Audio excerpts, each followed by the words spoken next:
নমস্কার দর্শক বন্ধু, ইন্ডিয়া পটেটো নিউজের একটি নতুন প্রতিবেদনে আপনাদের সকলকে স্বাগত জানাই। আজকে 24শে মার্চ 2025 দিন সোমবার, সপ্তাহের প্রথম দিন। আমরা একদম মাঠে আলুর খবরাখবর নিতে চলে এসেছি বাঁকুড়া জেলার কতুলপুরে। দেখতে পাচ্ছেন পেছনেই রয়েছে অনুকূল ঠাকুরের মন্দির। এখানেতে কৃষকরা কিন্তু আলু তুলছেন। আমাদের সঙ্গে একজন কৃষক দাদা রয়েছেন, দুজন কৃষক দাদা রয়েছেন। নমস্কার কৃষক বাবু। নমস্কার দুজনকে নমস্কার। কি নাম আপনার? আমার নাম রাজু সান্দ্রা। আর আপনার? গণপতি ঘোষ। আলু হাতে দেখি ফার্স্টে, জ্যোতি আলু, তাই তো? জ্যোতি আলু।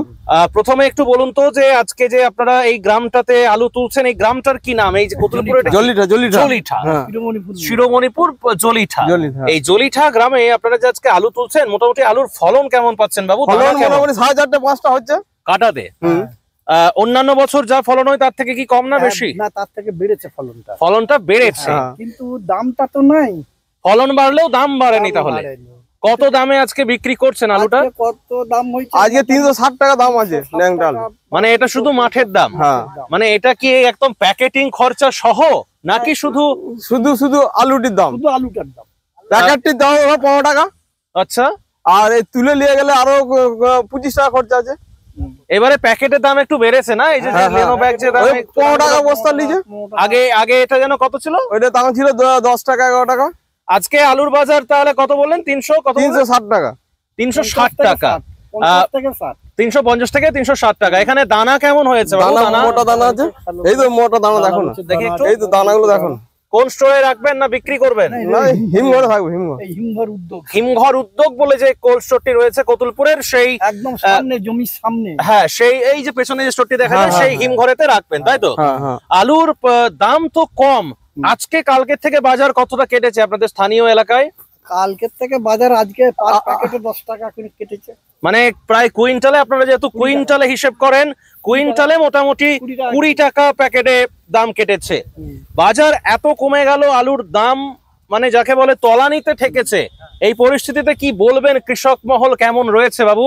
গত বছর চাষিরা যে মাল রেখেছিল, ব্যবসাদাররা যেটা মাল রেখেছিল, সেই মালটা বর্ডারে পার হতে না দেওয়ার জন্য ব্যবসাদাররা ভয় করছে। এবছর ব্যবসাদার পর্যন্ত ভয় করছে, কিন্তু এখনো ভয়ে ওই জন্য ওনারা মাল কিনছেন। চাষিরা কিনুক, চাষিরা নিজেরা রাখুক, তখন যেমন পরিস্থিতি বুঝে যাবে তেমন আমরা দামে বন কিনে আলু ঢালাই বাছাই করবো, বাইরে চালান। আমি যেটুকু শুনলাম যে কতুলপুরের অনেক স্টোরের মধ্যে, মানে 7খানা যে স্টোর রয়েছে কতুলপুর শহরে, তার মধ্যে বোধহয় 2টো না 3টে একদম বন্ধ হয়ে গেছে, মানে আলু নেওয়া টোটালি বন্ধ করে দিয়েছে। আর মাত্র 3টে না 4টে খোলা বাকি রয়েছে। তো এখন ধরুন মোটামুটি এখনো লোডিংটা কতদিন চলবে বলে মনে হচ্ছে? আর আলু নাই তো এই দিকটা তো প্রায়, পেছনটা তো দেখছি ফাঁকা। এদিকে দাদা একটু দাঁড়ান না পাশে। আমরা যেটা দেখতে পাই যে আলু মাঠে গাদা দেয়া থাকে, আলু এদিকে ওরকম হয় না। ওই যে অত্যন্ত ঝড় বৃষ্টি হবে বলেছিল, যার জন্য সবাই আটুপাটু করে বাইরের থেকে লেবার নিয়ে এসে রাত দিন করে আলুগুলো সব গুছ করে নিয়েছে। আমাদেরও থাকতো নি, একটা টিম বাইরের থেকে এসে ভাঙছিল, ভাঙতে ভাঙতে তারা চলে গেল, বললে আমরা কালকে এসে ভেঙে দেবো, কিন্তু আর এলো নি, আর জল নেমে গেল, জলের জন্য রয়ে গেল। আচ্ছা ধরুন আপনারা এবছর আপনি কতটা পরিমাণ জমি চাষ করেছেন? এই যে জমিটা, এটা কার? আপনার না আপনার? আপনার। এবছর কতটা পরিমাণ জমিতে চাষ করেছেন? 3.5 বিঘা, পৌনে 4 বিঘার মতন, মানে 5 কাঠা কম, 4 বিঘার মতন। প্রায় আমি 4 বিঘাই ধরছি। 4 বিঘা জমিতে চাষ করেছেন। কতটা ফসল বিক্রি করেছেন, কতটা রেখেছেন? সবই তো প্রায় রাখা হয়ে গেছে, সামান্য কিছু বিক্রি করা হয়েছে। যেটা বিক্রি করেছিলেন কেমন দাম পেয়েছিলেন? সেটা বিক্রি করেছিলেন 420-25 টাকা প্যাকেট। মানে চাষের খরচটুকু উঠেছিল? না না, চাষের খরচ সুযোগ পাওয়া গেল। আর বাকি বিঘা প্রতি যে পরিমাণ খরচটা হয়, মোটামুটি 35-36 হাজার টাকা খরচা আছে। তাহলে তো যে দামে বেচেছেন সে দামে তো মানে লস যাকে বলে। কি করো, কতটা পয়সা টানবে? এগিয়ে আসুন, একটু এগিয়ে আসুন দাদা, একটু এগিয়ে আসুন।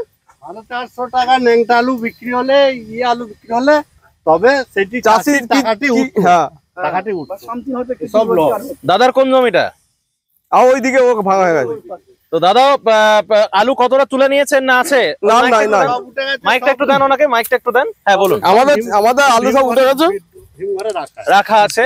তো ধরুন আপনার মতো কৃষক যারা রয়েছেন বেশিরভাগই আমি যেটুকু আমাদের পরিসংখ্যানে যেটুকু উঠে আসছে যে এবছর কৃষকরা আলু রেখেছেন। আপনারা আমাদের চ্যানেল দেখেন নিশ্চয়ই এটা বুঝে গেছেন যে কৃষকদের আলুটাই কিন্তু এবছর বেশি রয়েছে, ব্যবসাদারেরা বেশি এবছর আলু কেনেনি। কিনবে কি করে এই দামে? চাষিরা দিয়ে দেয়, চাষিরা শোধ করবে কিভাবে? এই সময় দিতে আমি এই আলুটা 350 টাকা বিক্রি করে দিন, তাহলে আমি সরকার 40,000 টাকা আমি যে আলু কিনবো। বলুন বলুন। সরকার বললো আলু কিনবে 900 টাকা 450 টাকা প্যাকেট। পাত্তাই পাওয়া যায়নি, মানে কি করলো এইটাই জানা গেল। মানে আলু কেনা হয়নি, সরকারি উদ্যোগে আলু কেনা হয়নি। আমার এলাকায় তো তাহলে আপনি বলতে চাইছেন বা আপনারা বলছেন যে আপনাদের এইখানে আলু কেনাও হয়নি এবং আর মোটামুটি যা আলু তোলা প্রায় শেষের পথে, আর কেউ নাই আজকাল সব সারা। আজকে হলে মোটামুটি এদিকটা কমপ্লিট, এই গ্রামটা যা রয়েছে টোটাল কমপ্লিট। এই দিকটা তো নেই আপনাদের, এই জমিটাই শুধু বাকি ছিল। তো থ্যাংক ইউ কাকু, থ্যাংক ইউ।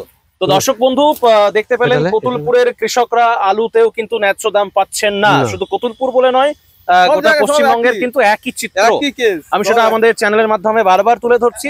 সিনেমার অভিনেতা অভিনেত্রীরাও এই বিষয়ে কথা বলছেন, আমরা তো কথা বলছি। আজকের প্রতিবেদনটি একটু শেয়ার করুন ঝড়ের গতিতে, এবং চ্যানেলে নতুন হলে চ্যানেলটা সাবস্ক্রাইব করুন এবং ফেসবুক পেজটি ফলো করে নিন। দেখা হচ্ছে আপনাদের সঙ্গে। ভালো থাকবেন। জয় হিন্দ, জয় কিষান।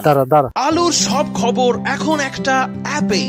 আলুর প্রাত্যহিক বাজার দর, আলুর সর্বভারতীয় বাজার দর, আলুর সকালের বাজার দর, লোডিং আনলোডিং রিপোর্ট, বিগত 10 বছরের আলুর তথ্য, সারা ভারতবর্ষের 20,000 আলু চাষী ও ব্যবসায়ীদের তথ্য এখন আপনার হাতের মুঠোয়। প্লে স্টোর থেকে আজই ডাউনলোড করুন India potato market rate app.